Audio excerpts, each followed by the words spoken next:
Ya, pemerintah memastikan pemberian izin kepada usaha kecil dan menengah untuk memiliki izin usaha pertambangan. Namun untuk dapat menjadi pengelola pertambangan, UKM terkait harus memenuhi syarat tertentu. Pemerintah memastikan perluasan pemberian izin pengelolaan tambang kepada usaha kecil dan menengah atau UKM.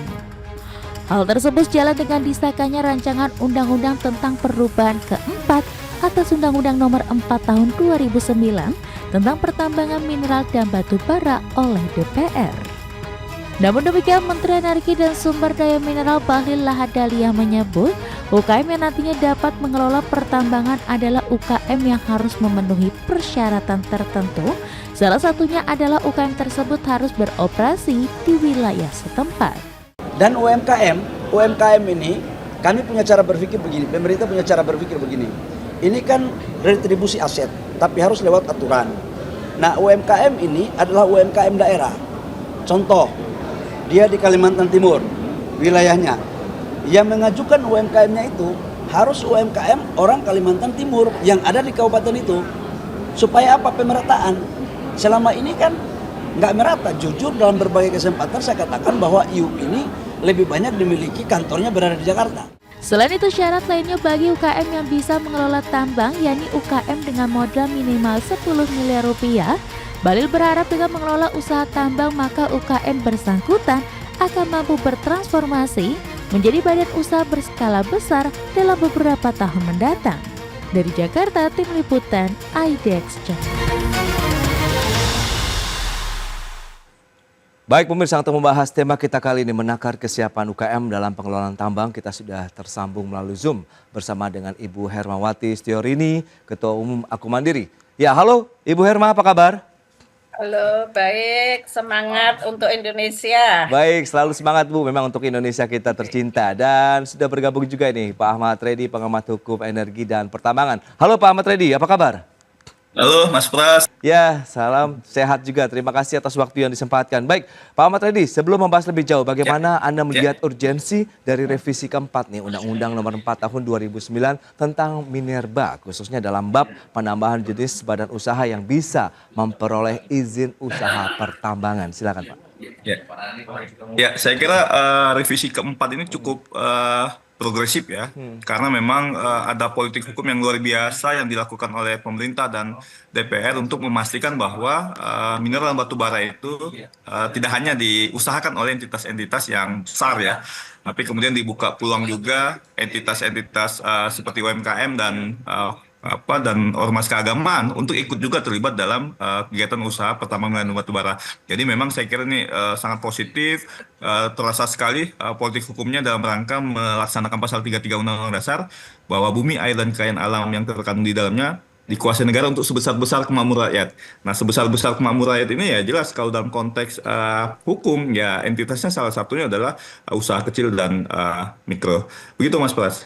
Baik, berarti memang sudah saatnya kah Anda melihat begitu penambahan jenis badan usaha pengelola tambang termasuk dari sektor UKM? Iya, betul Mas. Karena memang selama ini kan kita lihat bahwa yang bisa melakukan kegiatan usaha pertambangan mineral itu hanya entitas besar. Oke. Ya, korporasi-korporasi baik dalam negeri maupun asing yang memang ini entitasnya besar.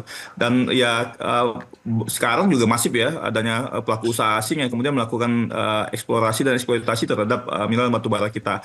Lalu mengapa kemudian kita tidak memilih misalnya untuk entitas-entitas dalam negeri kita yang memang butuh afirmasi, butuh keberpihakan untuk ikut terlibat dalam kegiatan usaha tambang di satu sisi, kemudian sisi lain tentu ini ada manfaat secara ekonomi bagi kegiatan usaha kita, ya ada pemberdayaan, ada penguatan, termasuk pertumbuhan ekonomi, karena mereka lah sejatinya pemegang kegiatan usaha perekonomian di akar rumput.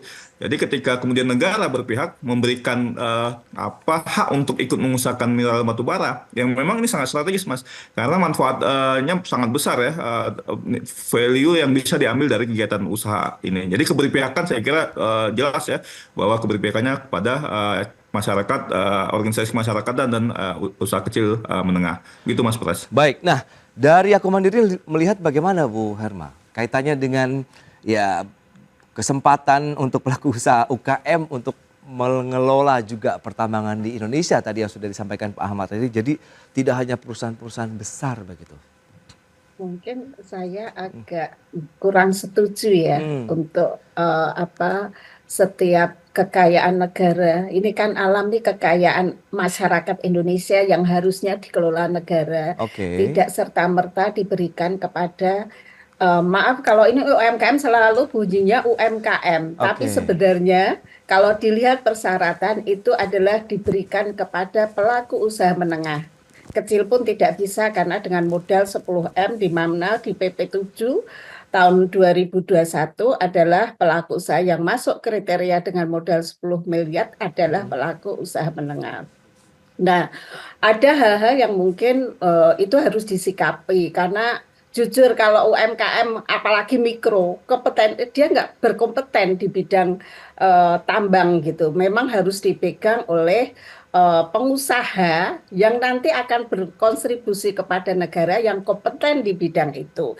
Tidak serta-merta terus ditulis UMKM, bilang saja kepada masyarakat umum, kepada pihak swasta yang berkompeten tapi modalnya 10 miliar misalnya. Nah, itu mungkin Oke. lebih jelas. Jadi tidak Hmm, menarik-narik kita yang pelaku usaha mikro kecil ini itu sementara persyaratannya tidak masuk. Meskipun niatnya baik, tapi mungkin ada oke. sisi-sisi yang harus pemerintah bijak dalam memilih kata-kata itu. Oke. Nah, tapi kalau misalnya memang ini sudah menjadi satu kebijakan dari pemerintah, Anda melihat perlu ada penyesuaiankah di persyaratan atau bagaimana, Ibu Herma? Kalau Hmm. mikro sama kecil kayaknya nggak mungkin bisa. Untuk Hmm. mengurus IUP aja satu lembarnya bisa sampai 2 miliar karena saya bisa Oke. pernah membantu. Baik, Jadi baik. kayaknya nggak mungkin ya. Hmm. Tapi paling tidak pemerintah harus bisa gini. Kalau nanti misalnya pelaku usaha menengah yang dia mendapatkan usaha ini, kan berarti ada pengawasan dari negara gitu kan. Nah, harus hasilnya sebesar-besarnya bukan untuk pengusaha itu saja tapi berdampak kepada masyarakat. Jadi bukan terus untuk kepentingan masyarakat terus diberikan kepada pengusaha gitu kan enggak juga. Karena selama ini pengelolaan sumber daya alam di Indonesia kan enggak transparan. Masuknya kemana kau pajak kok kita masih pendapatan pajak 80% dari pajak. Itu yang mungkin harus dikoreksi, tapi karena sudah terlanjur ya memang sudah benar kalau misalnya harus ada kriteria modal 10 miliar, tapi kita ini kan sering terjadi, memang nanti yang mengajukan penduduk lokal, tapi yang menjalankan bukan penduduk lokal. Nah, itu mungkin yang harus nanti ada pengawasan daripada negara itu sendiri. Saya berharap itu mungkin dari pengamat tambang itu yang nanti bisa membantu pemerintah untuk memberikan masukan bagaimana supaya ini nggak lolos ada orang asing atau orang dari luar daerah itu masuk gitu. Nanti namanya menggunakan orang lain karena orang Indonesia tuh pintar mencari celah-celah seperti itu. Nah, Itu. Pak Ahmad Reddy, lantas bagaimana nih Ya, dengan ya. informasi yang ataupun fakta yang tadi sudah disampaikan oleh Bu Herma begitu bahwa dari sisi kemampuan ini memang masih jauh untuk memenuhi Ya, persyaratan dalam pengelolaan ya. tambang nantinya. Baik Mas Pras, jadi Ya. memang kalau kita lihat di Undang-Undang 3 tahun Hmm. 2020 yang sudah sekarang diubah ya, di Ya. Undang-Undang Perubahan Undang-Undang 4 tahun 2009 itu diatur bahwa memang yang diberikan itu adalah usaha kecil dan menengah. Jadi Hmm. memang tidak mikro. Yang tadi sampaikan oleh Bu Herma bahwa ya usaha mikro ini kan menurut PP 7 tahun 2021 ini kan skala usahanya jelas, modalnya pun jelas. Jadi mungkin tadi statement dari Pak Bahli yang 10M itu menurut saya juga menjadi dilematis. Di satu sisi ingin memberikan ruang kepada usaha kecil. Kalau menengah ya tadi modalnya sudah clear ya, tapi usaha kecil ini kan menurut PP 7 tahun 2021 ya tidak sebesar itu. Padahal Oke. undang-undang jelas memberikan ruang bahwa yang bisa melakukan kegiatan usaha itu adalah usaha kecil dan menengah. Ya, mikro tidak memang karena ya ini skala sangat mikro sekali ya, modalnya pun sangat terbatas. Jadi yang pertama menurut saya adalah kepastian. Usaha kecil ini memang ya dia jangan dilihat sebagai tadi modal 10M, tapi dia harus tunduk pada PP 7 tahun 2021 ya tentang pembinaan dan perlindungan usaha kecil, mikro dan menengah itu yang pertama. Kemudian yang kedua, di Undang-Undang Minerba itu juga diatur yang sekarang diubah ya bahwa Oke. UMKM nggak sembarangan UMKM. Sorry, usaha kecil menengah ini tidak hanya, tapi harus diverifikasi oleh dua kementerian, Mas Pras. Yang pertama oleh Kementerian UMKM, yang kedua oleh Kementerian Koperasi. Hmm. Jadi kalau dia itu yang mengajukan itu usaha kecil menengah, maka Menteri UMKM itu akan melakukan verifikasi Oke. apakah dia bisa dilanjutkan pemberian izinnya oleh Menteri SDM atau tidak. Begitu pula koperasi. Jadi memang filternya ini ketat ya, tidak sekonyong-konyong kemudian mereka langsung diberikan izin usaha pertambangan, tapi melalui mekanisme administrasi yang dipantau langsung oleh Kementerian Koperasi dan Kementerian UMKM. Itu yang kedua. Yang ketiga adalah jelas bahwa yang diatur dalam Undang-Undang Minerba itu adalah ya ini tetap memenuhi persyaratan. Apa saja persyaratannya? Tentu syarat administratif, syarat teknis, syarat lingkungan, syarat finansial. Jadi memang ini juga tidak sekonyong-konyong usaha kecil menengah ini diberikan. Tapi yang dibedakan adalah kalau dulu itu mereka harus lelang, bentuknya pun koperasi, kalau sekarang mereka mendapatkan prioritas. Jadi kalau dia ini ada UMKM yang mengajukan, kemudian ada entitas swasta yang bukan usaha kecil menengah, maka ini diberikan karpet merah. Jadi negara berpihak kepada kemudian usaha kecil menengah ini untuk diutamakan prioritas, tapi tetap harus memenuhi syaratnya modal, lingkungan dan administrasi. Jadi selektif, kemudian hanya kepada yang berhak saja yang kemudian diberikan, dan ini bersifatnya penawaran. Jadi kalau ada yang berminat silakan, kalaupun tidak ada yang berminat karena misal tidak ada biaya, tidak ada teknologi ya negara kemudian tidak memaksa juga. Itu filosofi di Undang-Undang Minerba. Mas Pras. Menarik sih, tapi kalau kita lihat kansnya jadi sebesar apa kalau memang persyaratannya yang harus dipenuhi, kemudian dari sisi kemampuan mereka untuk pengelolaan tambang, kemudian kaitannya dengan bagaimana pengawasan lingkungan dan lain-lain. Kita bahas nanti di segmen berikutnya, Pak Ahmad Reddy. Ibu Herma, kita akan jeda dulu sebentar ya. Dan pemirsa, kami akan segera kembali usai pariwara yang satu ini.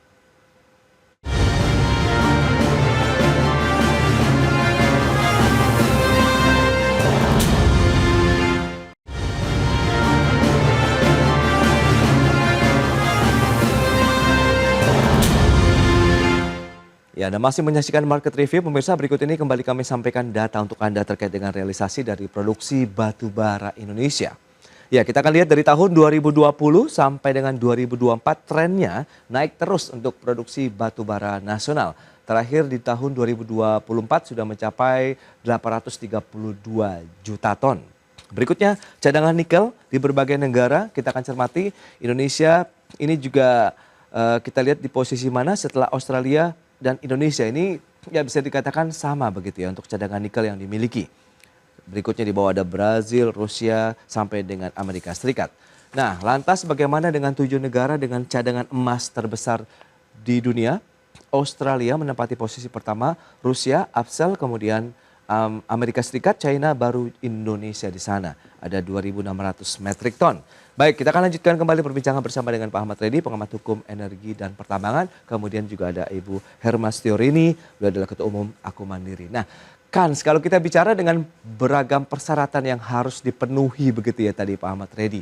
Lantas bagaimana peluangnya, potensi meskipun ada pengawasan, ada pendampingan di sana dengan beberapa data tadi yang sudah disampaikan, cadangan ya, untuk sektor pertambangan kita masih cukup banyak. Ya, betul Mas. Jadi memang yang menjadi penting menurut saya adalah pemberian prioritas. Artinya dulu itu usaha kecil dan menengah ini harus kemudian berkompetisi dengan entitas swasta, dan ya jika berkompetisi ini pasti gagal. Karena tentu yang dilawan itu adalah korporasi-korporasi baik yang modalnya asing maupun dalam negeri yang memang ya secara kapasitas teknologi, pembiayaan dan lain-lain itu kuat. Nah, yang ditiadakan oleh undang-undang ini adalah mereka tidak berkompetisi. Kalau ada usaha kecil mikro yang berminat untuk melakukan kegiatan usaha tambang, ini diberikan prioritas. Jadi mereka tidak ikut mekanisme lelang sesuai dengan undang-undang minerba yang lama. Kalau lelang itu ada jaminan, itu kan juga mereka tidak mampu. Nah, yang kedua adalah mereka tetap harus dalam bentuk badan usaha. Jadi usaha kecil dan menengah ini itu tetap bungkusnya adalah badan usaha. Karena memang menurut Undang-Undang Minerba itu kan yang bisa melakukan kegiatan usaha tambang itu pertama adalah korporasi, yang kedua itu badan usaha, yang ketiga koperasi 4 perorangan. Nah, ini tetap bungkusnya adalah badan usaha. Entah kemudian mereka bikin PT perseorangan, entah kemudian mereka bikin PT yang memang perseorangan terbatas, bahkan bisa koperasi. Tapi bahwa di situ ada usaha kecil dan menengah. Ini yang menurut saya menjadi cukup penting. Dan kansnya besar, Mas. Jadi kalau kita lihat di akar rumput, ini memang ada masyarakat penambang, seperti contohnya di Bangka Belitung ya. Mereka ini sekarang menjadi penambang tanpa izin, illegal mining, diburu oleh negara. Kalau kemudian bahkan ditangkapin masuk kasus PT Timah. Nah, dengan Undang-Undang Minerba ini adalah mereka ya bisa berdiri sebagai usaha kecil menengah, sehingga kemudian mereka menjadi usaha-usaha legal. Sekarang kan di Bangka Belitung tuh jelas Mas, mereka diburu oleh polisi karena melanggar pasal 158, menambang tanpa izin. Kalau mereka mau berizin susah, karena Oke. mereka harus ikut lelang. Kan timah itu lelang Mas, nggak bisa kemudian dia nggak lelang. Harus mekanisme lelang, penawaran iupnya oke. itu. Nah dengan begini, ya permasalahan penataan Bangka Belitung konteks timah itu ya bisa kemudian ya sudah. Ini daripada mereka menambang tanpa izin, peti, dipidana, Oke. kerugian keuangan Ya, negara, ya. rusak lingkungan, mereka ya tadi bikin usaha kecil dan menengah, kemudian dapat prioritas langsung. Jadi red carpet diverifikasi dulu oleh Kementerian Koperasi, diverifikasi oleh Kementerian UMKM, Ya, ya. kemudian direkomendasikan pada Kementerian SDM, diterbitkan IUP-nya. Nah, saya kira berkah nih Mas bagi Bangka Belitung yang banyak rakyat itu kemudian diburu-buru karena menambang tanpa izin di Sumatera Selatan, di Kalimantan Timur, Kalimantan Selatan. Jadi ini pemberdayaan. Dan saya ini kesejahteraan akan meningkat. Karena yang mereka sudah terbiasa nih melakukan kegiatan usaha tambang. Bedanya dulu ilegal, sekarang oleh Undang-Undang Minerba baru, mereka Oke. bisa dilegalkan bahkan mendapatkan hak prioritas. Itu Mas Pras. Ya, ya ini menarik. Bu Herma, lantas bagaimana kalau kita lihat sejauh ini sosialisasi, mungkin diajak duduk bareng begitu, pendampingan dan lain-lain sudah dilakukan atau tidak? Mengingat ini memang menjadi suatu usaha pertambangan, kita tahu banyak sekali prosedur infrastruktur yang harus disiapkan, belum lagi pendanaan juga yang harus mereka siapkan, Bu Herma. Ya, ini kadang menjadi lemahnya pemerintah untuk sosialisasi ya. Sosialisasi itu hanya dilakukan di media biasanya. Oke. Mereka tidak turun ke bawah, apalagi minta pendapat kita yang pelaku usaha mikro kecil. Tadi telah disampaikan juga ke Pak Ahmad bahwa sebenarnya untuk mikro kecil menengah, tapi kecilnya ternyata nggak bisa masuk gitu. Nah, mestinya kan itu harus disosialisasikan secara benar. Kalau kamu misalnya nggak bisa dengan 10M kamu bisa ngumpulkan nih 2 orang bikin perusahaan baru tapi yang memang berkompeten di bidang itu gitu. Oke, Jangan oke. asal-asalan terus nanti narik orang lain. Nah itu jadi susah juga ya karena memang kondisinya untuk kecil menengah tapi ternyata yang bisa hanya menengahnya, apalagi sosialisasi hanya rakyat ini selalu melihat dari media ya, media TV, media online ataupun media cetak gitu. Mereka hanya mendengar dari itu. Jadi hanya kesimpulan-kesimpulan. Jadi mereka udah euforia nih, seneng, wah UMKM. Nah, saya nih yang Iya, iya. organisasi, ibu dapat ya, aduh. Ini berarti kan nggak Oke. tahu syarat prosedurnya bahwa ternyata kan harus berbadan hukum.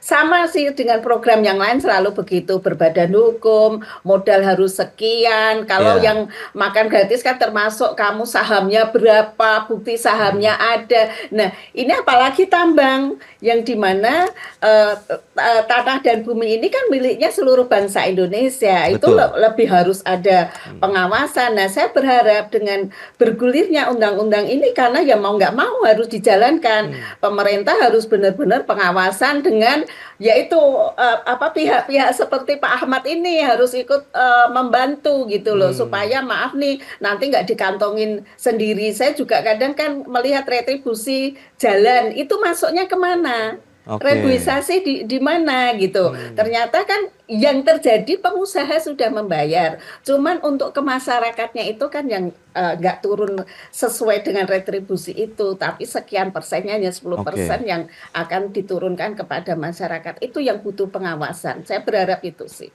Ya, tapi sejauh ini Bu, dari mungkin teman-teman UKM sendiri begitu, ada tidak sih yang mereka mungkin sudah ada perbincangan hangat begitu di kalangan UMKM ataupun UKM sendiri begitu bahwa minat begitu untuk mencoba mengelola pertambangan atau menjalin ya konsorsium kecil atau berkolaborasi bersama begitu untuk masuk ke dalam sektor pertambangan?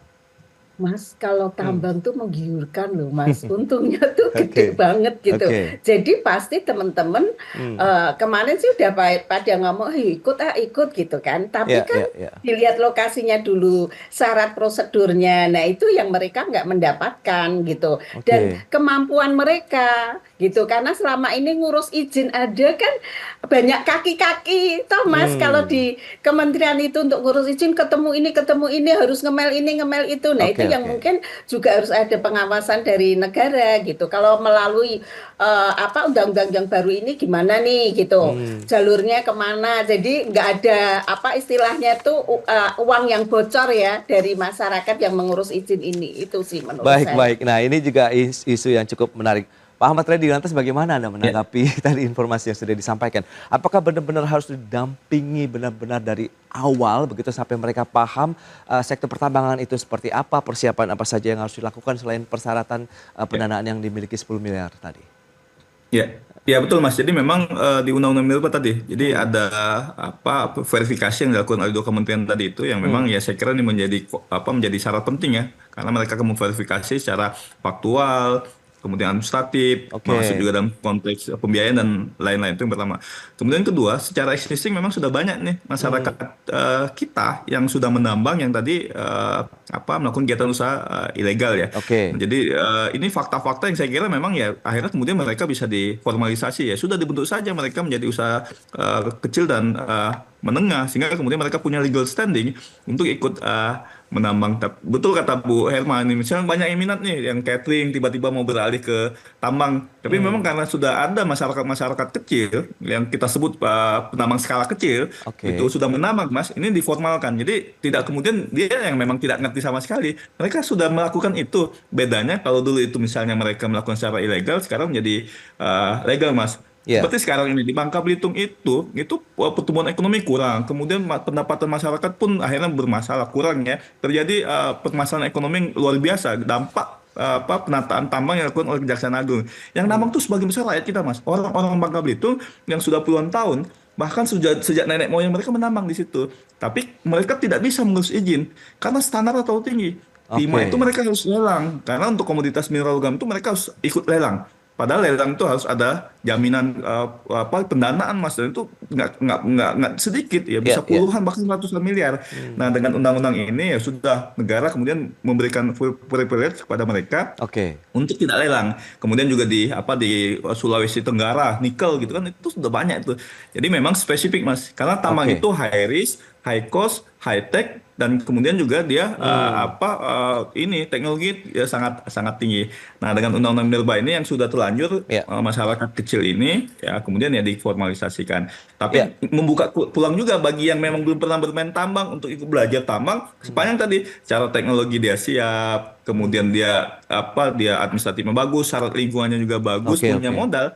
Saya kira bisa diberikan juga. Begitu. Baik, Bu Herma terakhir, bagaimana harapan mungkin solusi yang diminta mungkin teman-teman kalau memang tadi Pak Ahmad Reddy bilang ini menjadi peluang juga mungkin UMKM kita seperti yang Pak Bahlil sampaikan naik kelas, kemudian apakah pendampingan seperti apa yang diinginkan, singkat saja Ibu, silakan.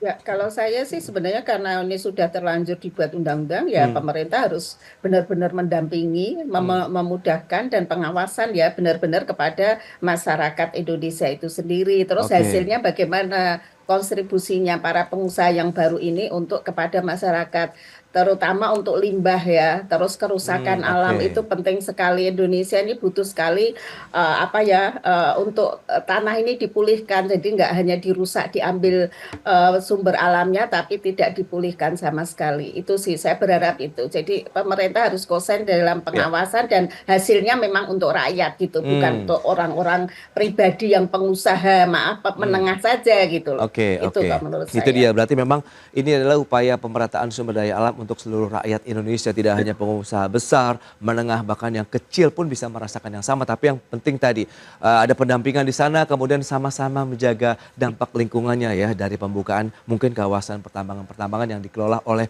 banyak pihak saat ini. Baik, Pak Ahmad Reddy, terima kasih banyak atas informasi, update dan juga analisis yang disampaikan. Ibu Herma, terima kasih juga ya atas waktu sharing dan juga update yang diberikan kepada pemirsa pada hari ini. Selamat melanjutkan aktivitas Anda kembali, salam sehat, sampai berjumpa kembali. Bu Herma, Pak Ahmad Reddy, terima kasih. Baik pemirsa, 1 jam sudah saya menemani Anda dalam Market Review dan perbaharui terus informasi Anda hanya di IDX Channel, Your Trustworthy and Comprehensive Investment Reference. Karena urusan masa depan harus sedepan, aku investor saham. Saya Prasetyo Wibowo beserta seluruh kerabat kerja yang bertugas pamit undur diri. Terima kasih, sampai jumpa.